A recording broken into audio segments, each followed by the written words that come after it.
Hi! Hello! నమస్తే. Welcome to hit TV. ప్రస్తుతం మనతో పాటు ఒక గెస్ట్ ఉన్నారు. ఆయన ఎవరో కాదు.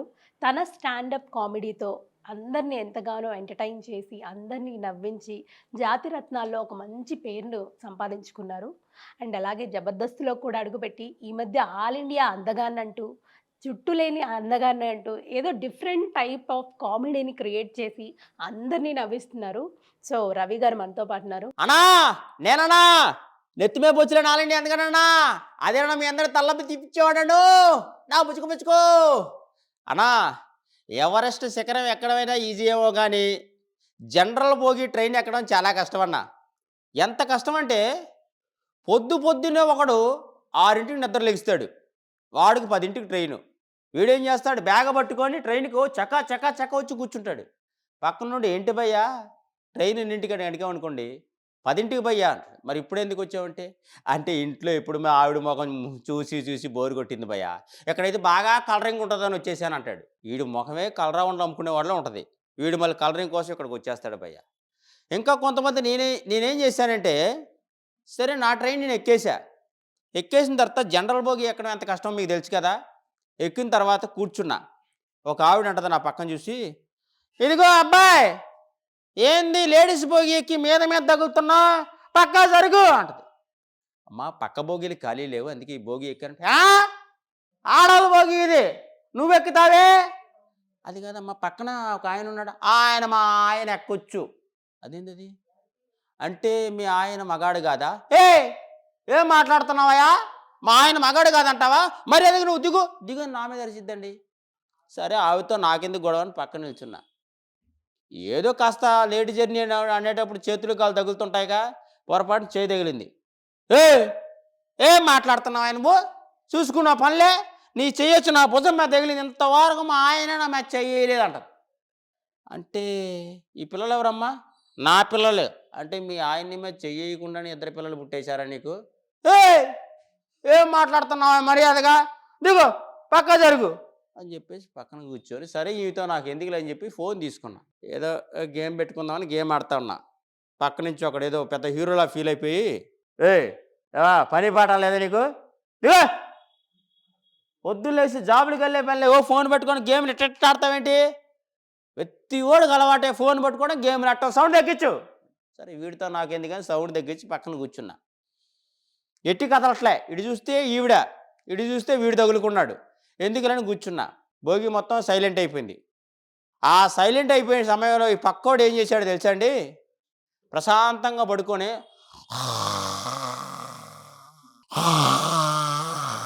అని గురక పడుతున్నాడు. ఊరి ఇందరి మీద అడిసి ఈడి పెట్టే గురక్క సగం నిద్రపోయింది జనాలందరికీ. అప్పుడు అనుకున్నా, అరే బాబు మీలాంటి వాళ్ళు కూడా ఉంటారా సైలెంట్గా, మేము ఎప్పుడు రా జాబ్ చేసుకునేది అనుకున్నా. ఈడే పక్కనుంటే ఒకడు వస్తాడండి, ఆ పైన వాడికి సీటు దొరకదు, పైన ఎక్కడో అటకా మీద కూర్చుంటాడు వాడు. ఏగో భయ్యా రాజమండ్రి వచ్చినప్పుడు నన్ను లేపు అంటాడు. ఒరే ఇది వెళ్ళేది రాజమండ్రి కాదురా సికింద్రాబాద్ ట్రైన్ అంట. అవునా, హరే రే అని చెప్పేసి అక్కడి నుంచి కింద నావిడమే పడ్డాడు. ఏందయ్యా సంసారానికి కూడా పలకరాకుండా నడుము మీద పడ్డావేందయ్యా, నువ్వు ఎక్కాల్సిన పోగి ఇది కాదురా నా భర్త, అది పోరాలే, నువ్వు లెగవయ్యా, నువ్వు లెగు పక్క పోదాం. మనకెందుకు ఆలస్యం, ఆయనతో మాట్లాడి ఆయన జబర్దస్త్ జర్నీ ఎలా ఉండింది, అంతకుముందు ఆయన ఏం చేసేవారు, సో ఆయన లైఫ్ స్టోరీ ఏంటి, ఇవన్నీ కూడా ఆయన్ని అడిగి తెలుసుకుందాం. మనకెందుకు ఆలస్యం, మాట్లాడేద్దామా? నమస్తే అండి. నమస్తే అండి. ఎలా ఉన్నారు? బాగున్నానండి. సో చాలా బాగున్నారు. ఆల్ అవును. ఇండియా అందగాడు కదా. అవును. ఏంటసలు ఈ ఆల్ ఇండియా అందగాడు పేరేంటి, ఆ జుట్టు సీక్రెట్ ఏంటి? ఎవరైనా సరే జుట్టు లేదు అంటే చాలా బాధపడిపోతున్నారు, దానికి ఒక పెద్ద స్టోరీ చెప్తున్నారు, లేకపోతే జుట్టును ఏదైనా బ్లాక్ కలర్ వేసి ఇదంతా కవర్ చేస్తున్నారు. అలాంటిది మీరు ఉన్న కొంచెం జుట్టు కూడా పైకి లేపేసి ఏవేవో రకరకాల వీడియోస్ చేస్తూ కామెడీని క్రియేట్ చేస్తున్నారు. అసలు ఎందుకు ఎందుకు చేయాలనిపించింది మీకు అలా? నేనేం చేసినా గానీ ముందు నన్ను చూసి ఎదుటి వాళ్ళు ఆనందపడాలి, హ్మ్. వాళ్ళు నవ్వాలి. హ్మ్. వాళ్ళు నవ్వేటంత కామెడీ సెన్స్ నాలో లేకపోయినా ఆ! నా కటౌట్ మాత్రం వాళ్ళు నవ్వేలా ఉంది. హ్మ్. దానికి ఇంకేదో చేయాలి, వాళ్ళు హ్మ్. ఫుల్ ఎంటర్టైన్మెంట్ అవ్వాలంటే. హ్మ్. ఏం చేయాలి ఆలోచించినప్పుడు హ్మ్. ఈ హెయిర్ అనేది నాకు హెయిర్ లాస్ అయింది. హ్మ్.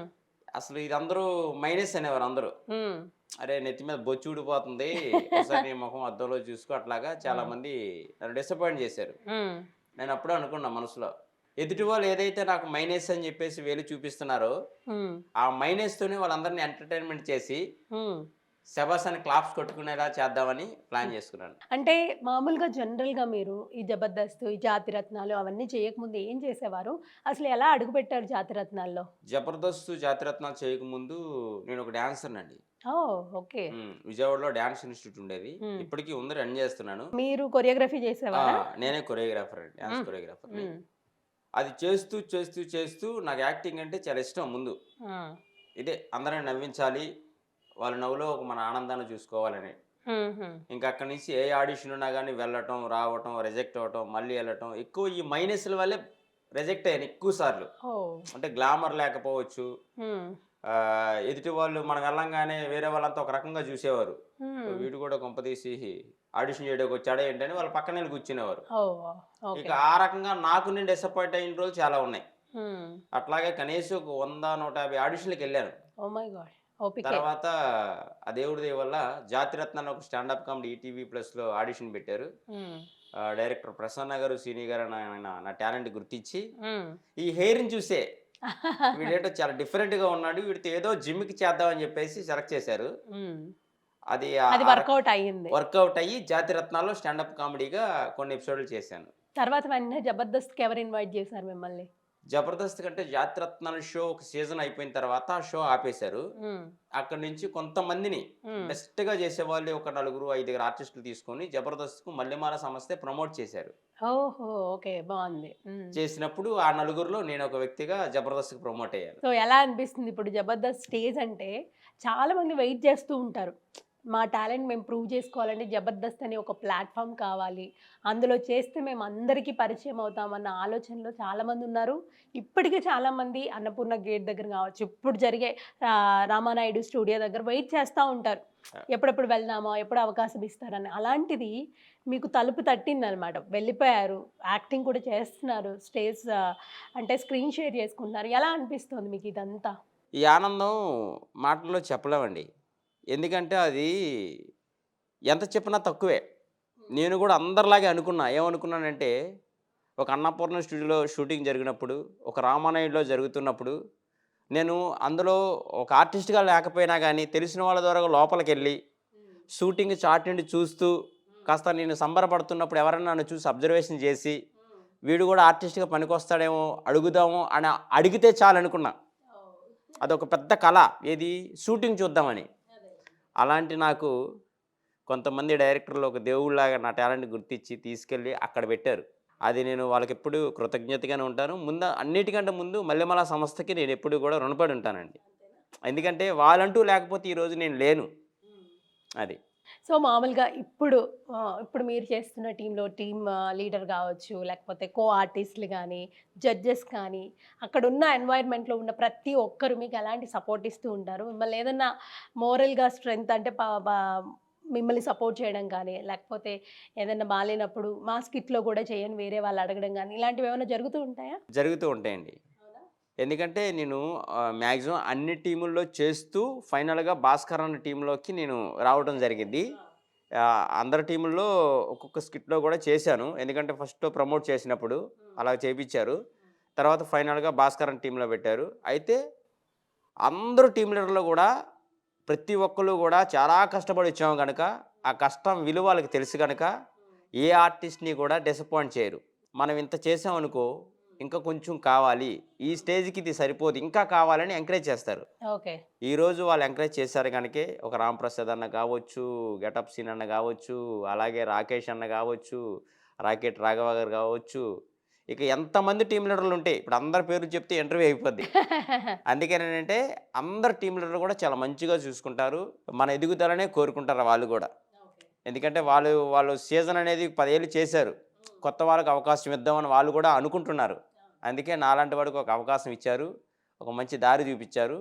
ప్రజెంట్ భాస్కర్ అన్న టీంలో చేస్తున్నారు కనుక చాలా హ్యాపీ అండి.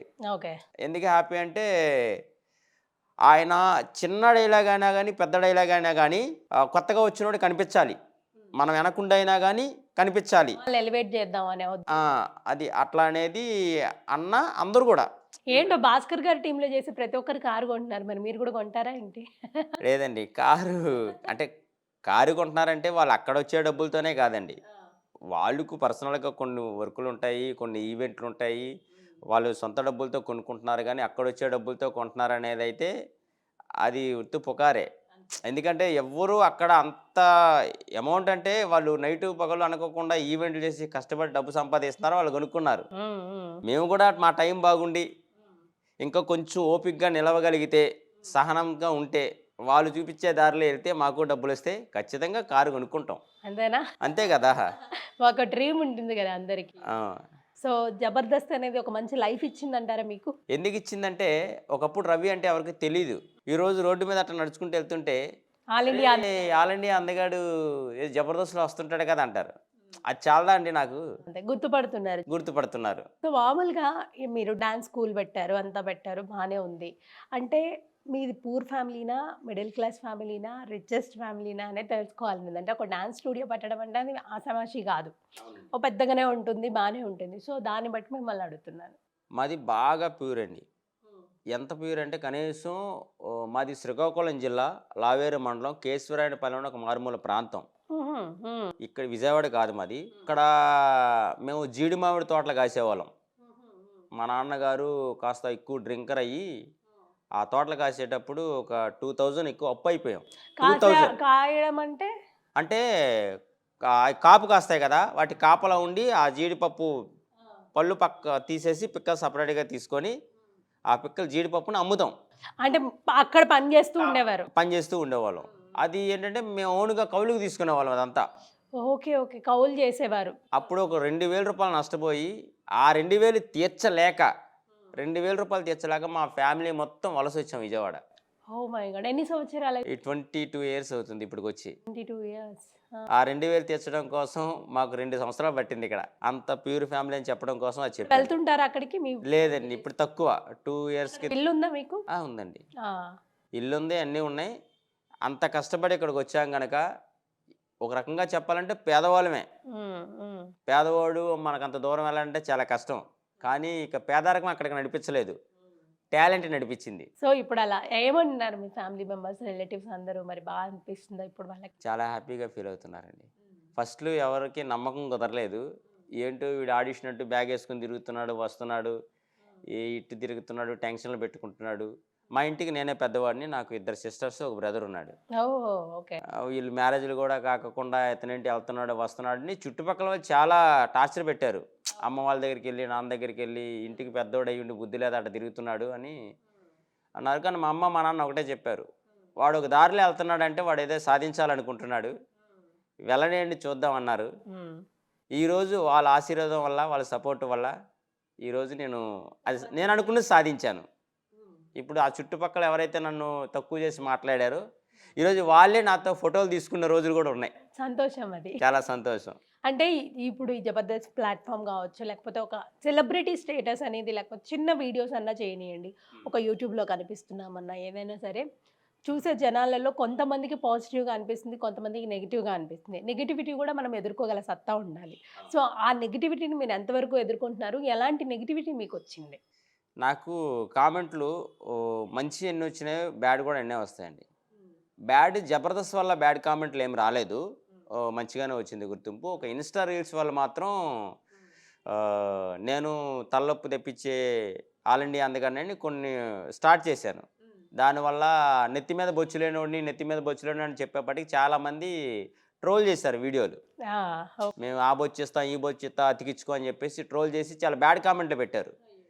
కానీ వాళ్ళు నా వీడియో కోసం ఎందుకు ఎదురు చూస్తున్నారు? వాళ్ళు ఫన్ జనరేట్ అవుతున్నాయి కదా! నేను వాళ్ళందరికీ కామెంట్ పెట్టే వాళ్ళందరికీ ఒకటే చెప్తానండి. వాళ్ళందరూ ఎప్పుడూ కూడా నేను చేసే కంటెంట్ మీద కామెంట్ పెట్టలేదు. హ్మ్. నా కటౌట్ వాళ్ళకి నచ్చక కామెంట్లు పెడుతున్నారు. ఓకే. ఓకే. కంటెంట్‌ని ఎంజాయ్ చేస్తున్నారు గానీ, మిమ్మల్ని యాక్సెప్ట్ చేయలేకపోతున్నారు. యాక్సెప్ట్ చేయలేకపోతున్నారు. అందుకనేంటంటే వాళ్ళందరికీ ఈ మీడియా ద్వారా ఒకటే చెప్తున్నాను నేను. మీరు కటౌట్‌ని చూడొద్దు. కంటెంట్ బాగుంటే సపోర్ట్ చేయండి. కటౌట్‌తో మీరేమి చేయలేరు. కంటెంట్ బాగుంటే మీరు ఎంజాయ్ చేయండి, ఆనందపడండి, నచ్చితే షేర్ చేయండి. అస్సలు నచ్చలేదు అనుకోండి అన్ఫాలో చేసేసండి, ఇబ్బంది ఏం లేదు. అంతేగాని నెగిటివ్ నెగిటివ్ కామెంట్స్ కామెంట్స్ ఎందుకండి? ఇప్పుడు నేనంటే చేస్తున్నాను, అబ్బాయిని పడుతున్నా. కొంతమంది ఉంటారు, నాకు ఎంత ఫ్యామిలీ ఉందో వాళ్ళకి తెలియదు. బ్రదర్ ఉన్నారా, సిస్టర్ ఉన్నారా అని తెలియదు. నీ అమ్మ అని పెడతాడు, చుక్కలు పెడతాడు, నీ అక్క అని పెడతాడు. అందులో అంత పెద్ద కామెంట్ పెట్టేటంత విషయం ఉండదు ఆ రీల్లో. కానీ వాడు పనేంటి? వచ్చిన ప్రతి రీల్కి కూడా వాడు అది పెట్టడమే టార్గెట్గా పెట్టుకుంటాడు. అమ్మయ్య ఈరోజు 10 మందికి బ్యాడ్ కామెంట్లు పెట్టా, నేను సాటిస్ఫై, నిద్రపోతా. అలాంటి వాళ్ళు కూడా ఉంటారంటారా? టాలెంట్ ఉంది అనుకొని బ్రతుకుతుంటారు చూసారా, వాళ్ళకి టాలెంట్ ఉండదు. వాళ్ళు చేసే పని ఇదే, కామెంట్లు పెట్టడమే ఒక పెద్ద టాలెంట్గా ఫీల్ అవుతారు. అందుకనే కామెంట్ పెట్టే ముందు ఒకసారి ఆలోచించండి, మనం ఏ స్థాయిలో ఉన్నాము, మనం చూస్తున్న వీడియోలో ఉన్న వ్యక్తి ఏ స్థాయిలో ఉన్నాడు అని ఆలోచించి కామెంట్ పెడితే వీడియోలో ఉన్న వ్యక్తికి మంచిది, పెట్టిన వాళ్ళకి కూడా మంచిది. అంతే, స్వీట్ వార్నింగ్ ఇచ్చారు. అంతే కదా. ఎందుకంటే వాళ్ళు మనం ఏం చేయలేము, మన ఫాలోవర్స్ అండి. ఒక రకంగా చెప్పాలంటే వాళ్ళు సపోర్ట్ చేయకపోతే నేను కూడా ఉండను కదా. అందుకనంటే సపోర్ట్ చేస్తే, మంచి ఉంటే సపోర్ట్ చేయండి, చెడు ఉంటే అన్నా ఇది చెడుగా ఉంది, ఇలాంటి వీడియోలు చేయొద్దని మంచిగా చెప్పండి. వెంటనే ఫాలోవర్స్ కోసం ఎందుకు మార్చుకోమండి? మామూలుగా ఈ మధ్య ఇంకో వీడియో కూడా చూసాం, అంటే బిగ్ బాస్కి వెళ్తారు అది ఏంటి అది మామూలుగా జనరల్గా ఇప్పుడు ట్రెండ్ అవుతుంది అలాంటి వీడియోస్ అని పెట్టారా, ఫన్నీ వేలో పెట్టారా, రియల్గా టార్గెట్ చేసి పెట్టారా ఏంటి అని అర్థం అవ్వట్లేదు. చాలా మందికి ఇదో క్వశ్చన్ మార్క్గా ఉంది. ఎందుకంటే ఎక్కడికి వెళ్ళా కానీ నెక్స్ట్ బిగ్ బాస్ నువ్వే, నెక్స్ట్ బిగ్ అంటున్నారు. నాకు ముందు భయం పట్టుకుంది, ఎందుకంటే ఇంత ముందు సీజన్ చూసాం, ఉల్టా పల్టా అని చెప్పి ఎంత ప్రమాదకరంగా మారిందో. నేనేంటంటే ఒకటి, బిగ్ బాస్ లాంటి ఆఫర్ వస్తే ఎవరు వదులుకోరటి. కానీ నేను ఎందుకు స్టార్ట్ చేశానంటే, నా మైనస్ని ఎలా బయట పెట్టాలి అన్నా, నేనన్నా నెత్తి మీద బొచ్చులేని ఆల్ ఇండియా ఎందుకన్నా, అదేనన్నా మీ అందరూ తల్లపు తెప్పించేవాడినన్నా అంటూ ఇతర లేపేవాడిని. నన్ను మీరు బిగ్ బాస్ 8కి పంపిస్తే ఆ బిగ్ బాస్ వాళ్ళు ఇచ్చే డబ్బులతో నెత్తి మీదకి ఒక విగ్గు కొనుక్కుంటానన్నా అని చేయడం మొదలుపెట్టా. బిగ్ బాస్ వాళ్ళు ఇచ్చే డబ్బులతో బిగ్. మరి ఇది మీకు ఇంట్రెస్ట్గా ఉందా? అయితే జోక్, ఇక్కడ కూడా నేను జోక్గానే చెప్తున్నా. అంటే వెళ్ళాలని ఇంట్రెస్ట్ ఉన్నా, ఈ విషయంలో కూడా మిమ్మల్ని నవ్విస్తున్నా. ఆ బిగ్ బాస్ వారు ఇచ్చే డబ్బులతో నెత్తి మీదకి ఒక విగ్గు కొనుక్కుంటాను, అది ఎంటర్టైన్మెంట్, ఎంజాయ్ చేస్తున్నారు. ఇదేదో వర్కౌట్ అయ్యేటట్టు ఉందని ప్రతి వీడియోకి చివరిలో బిగ్ బాస్ని యాడ్ చేస్తూ ఒక పంచ్, వాళ్ళని నవ్వటానికి చేస్తూ ఉన్నా. అది పోయి స్టైల్లో, మీ వే ఆఫ్ స్టైల్లో కామెడీని జనరేట్ చేస్తున్నా. అది ఏం చదువుకున్నారు అసలు మీరు? నేనైతే సెకండ్ క్లాస్ అండి. నిజం చెప్పండి. నిజమే, సెకండ్ క్లాస్ అండి. అవునా? ఇక్కడ శ్రీకాకుళమేనా? శ్రీకాకుళంలోనే చదివాను. 22 ఇయర్స్ బ్యాక్ ఇక్కడికి వచ్చాం. ఇక్కడికి వచ్చిన తర్వాత ఇక్కడ డ్యాన్స్ నేర్చుకోవటం, ఇదే లైఫ్. తర్వాత ప్రజానాట్యం అంటే ఒక నాటక రంగం ఉండేది. నాటకాలు సమస్యల మీద నాటకాలు వేసేవారు. ఓకే. ఎర్రజెండకు సంబంధించిన ప్రజానాట్యం అని ఒకటి ఉండేది. దాంట్లో నాటకాలు నేర్చుకుంటూ స్టేజ్ పర్ఫార్మెన్స్లు ఇస్తూ ఒక డాన్సర్గా చేస్తూ, అక్కడి నుంచి ఒక ఆర్టిస్ట్గా టీవీలో చేయాలి అని అందరూ చుట్టుపక్కల కొంతమంది, నువ్వు అక్కడ ఉండాలి అక్కడ ఉండాలి అనేవాళ్ళు కొంతమంది, అసలు నువ్వు అక్కడ పనికిరావు ఇక్కడే ఉండాలని కొంతమంది, ఇక్కడే ఉండాలనే మాటలు పక్కన పెట్టి అక్కడ ఉండే వాళ్ళ మాటలు తీసుకున్నాను. వాళ్ళు అనుకునే దారిలో వెళ్ళాను, ఈరోజు సక్సెస్ అయ్యాను. సో ఇప్పుడు ఈ జబర్దస్త్లో మీకు ఎవరైనా ఇప్పుడు కాల్ చేసి నాకు కొంచెం అన్న ఇట్లా ఇబ్బందిగా ఉంది, ఏదైనా హెల్ప్ చేస్తారా అంటే హెల్ప్ చేసే పర్సన్స్ ఉన్నారా? అంటే పర్సన్స్ ఉన్నారంటే, నేను ఎవరిని కూడా ఇంతవరకు హెల్ప్ చేసే వ్యక్తిగా అక్కడ కనిపించలేదండి వాళ్ళకి నేను ఏంటంటే, వీడికి ఏ ప్రాబ్లం లేదు, వస్తాడు మంచిగా మాట్లాడుకుంటాడు, పొరపాటు నేను చేసినా కానీ వాళ్ళు ఏంటంటే వీడేదో మళ్ళీ రీల్ ప్లాన్ చేశాడు ఈ హెల్ప్ అని చెప్పేసి, మళ్ళీ వీడు ఏదో ఇది కూడా ఒక నటనే అని అనుకుంటారే కానీ నిజంగా నాకు హెల్ప్ అని అనుకోరు. అంటే జనరల్గా ఒక డబ్బు విషయం అని కాదు, డబ్బు అనేది కొంతమంది చేస్తారు కొంతమంది చేయరు. ఇప్పుడు మీరు ఉన్నారు, ఇక్కడ నుంచి ఇక్కడ వరకు వెళ్ళాలన్నా ఏమీ బుక్ అవ్వట్లేదు, కొంచెం డ్రాప్ చేస్తారా, ఇట్లాంటి హెల్ప్ అందరూ చేస్తారండి. ఇప్పుడు ఒక ప్రాక్టీస్ రిహార్సల్ అయిపోయిన తర్వాత నాకున్న ప్లేస్కి నేను వెళ్ళాలనుకోండి, లేదనుకోండి బుల్లెట్ భాస్కర్ కన్నా ఇలా అవ్వలేదని అంటే వాళ్ళ అసిస్టెంట్ ఇచ్చి పంపిస్తాడు, వెళ్ళి దింపురమ్మని. మమ్మల్ని దింపొచ్చిన తర్వాత ఆయన మళ్ళీ ఆయన కారులో తీసుకెళ్ళి ఇంటికి వెళ్తాడు. అలాగే మన నోకరాజ్ అన్న కావచ్చు, ఇమానియల్ అన్న కావచ్చు, వీళ్ళ జాతిరత్నాల్లో నాకు ఎంత సపోర్ట్ ఇచ్చారని నేను అసలు మాటల్లో చెప్పలేను. అంత బూస్టప్ ఇచ్చారు వాళ్ళు. అలాగే ప్రతి ఒక్కరు కూడా అడిగితే సపోర్ట్ చేస్తారు, అడగపోతే అడిగి మరీ సపోర్ట్ చేయరు. అంటే ఎవరు బిజీలో వాళ్ళు ఉంటారు. నాకు ఇది ప్రాబ్లం ఉందని పర్సనల్ చెప్తేనే కదా తెలుస్తుంది. అడగంది అమ్మాయినే పెట్టరా అన్నం పెట్టదంటారు కదా. నేను వెళ్ళి అన్న ఇది నాకు ప్రాబ్లం అంటే, బిజీగా ఉన్నారనుకోండి కొంచెం బిజీ తర్వాత మాట్లాడదాం అంటారు, కొంచెం ఫ్రీగా ఉంటే ప్రాబ్లం ఏంటి అడుగుతారు, ఆ ప్రాబ్లాన్ని సాల్వ్ చేస్తారు. ప్రతి ఒక్కరు మంచి మనసుతో ఉంటారు. అంతకన్నా ఎక్కువ ఏం కావాలి చెప్పండి. ఈ రోజుల్లో మనం చిన్నప్పటి నుంచి ఉన్న బెస్ట్ ఫ్రెండ్స్ ఏదైనా హెల్ప్ అంటే కష్టం అండి. అవును. రిలేటివ్స్ అంటే కూడా కష్టం అండి. అంతెందుకండి, మన బెస్ట్ ఫ్రెండ్స్ ఉంటే కనీసం మన వీడియోకి లైక్ కొట్టిన ఫ్రెండ్స్ కూడా ఉంటారు. బయటోళ్ళు కొడతారు కానీ బెస్ట్ ఫ్రెండ్ ఎప్పుడూ లైక్ కొట్టడు. మరి వాళ్ళ ఈగోలు ఎందుకు దెబ్బతింటాయో నాకు తెలీదు. మీకు అలా జరిగిందా ఎప్పుడు? జరిగిందండి. అంటే కొంతమంది ఫ్రెండ్స్ ఉంటారు. వాళ్ళేంటంటే మనం ఎంత బాగా చేసినా గానీ, అంటే మన టాలెంట్ ఇంకా కావాలని వాళ్ళు లైక్ కొట్టరా? లేపోతే ఇంకా మనోడు ముందుకెళ్ళాక అప్రిషియేట్ చేద్దాం అనుకుంటా. అనుకుంటారో తెలీదు. వాళ్ళు కొంచెం ఆగుతూ ఉంటారు. బయట వాళ్ళు మాత్రం సపోర్ట్ చేసేంత ఫ్రెండ్స్ సపోర్ట్ చేయరు తొందరగా. ఫ్రెండ్స్ ఎప్పుడు సపోర్ట్ చేస్తారంటే, ఇంకా వీడెళ్ళాలి ముందే సపోర్ట్ చేస్తే ఇక్కడే తోపులా ఫీల్ అయిపోయి ఇక్కడే ఆగిపోతాడేమో అని చెప్పేసి ఆపుతూ ఉంటారనమాట.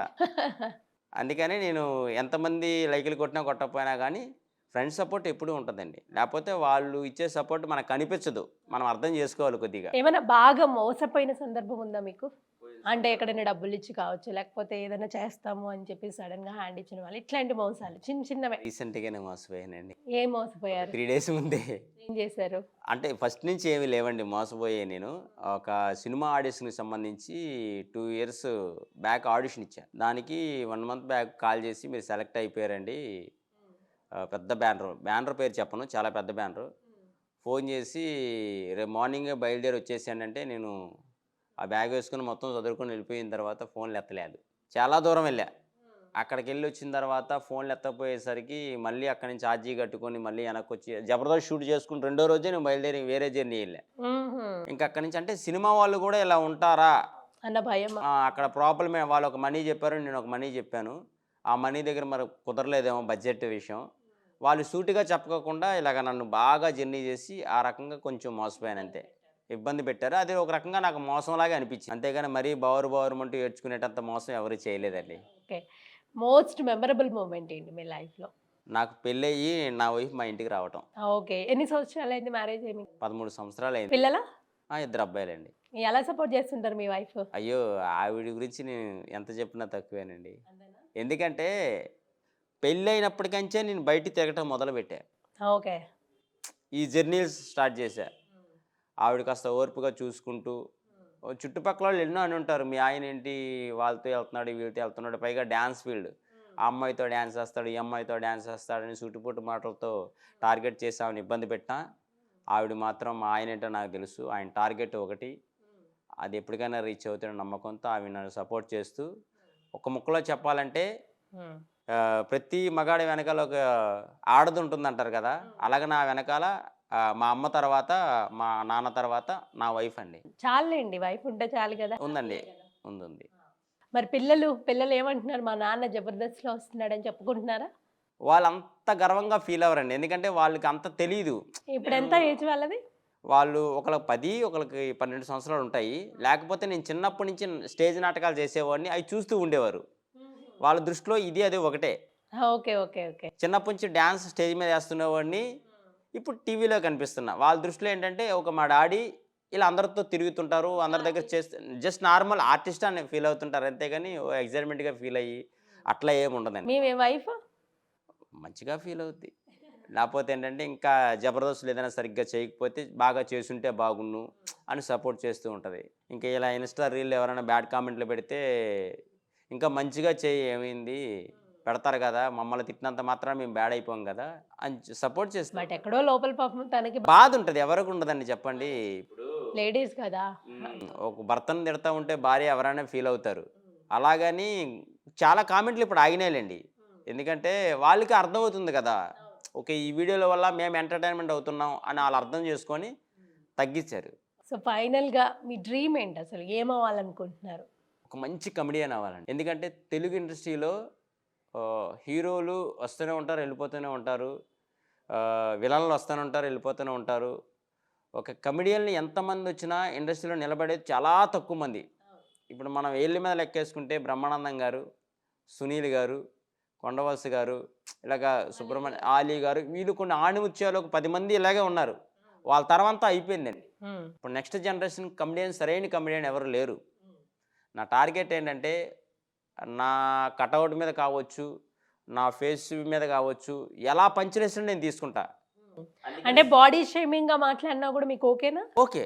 అంటే బాడీ షేమింగ్ అంటే బూతులు మాట్లాడేటంత వల్గరిటీ నాలో లేదు.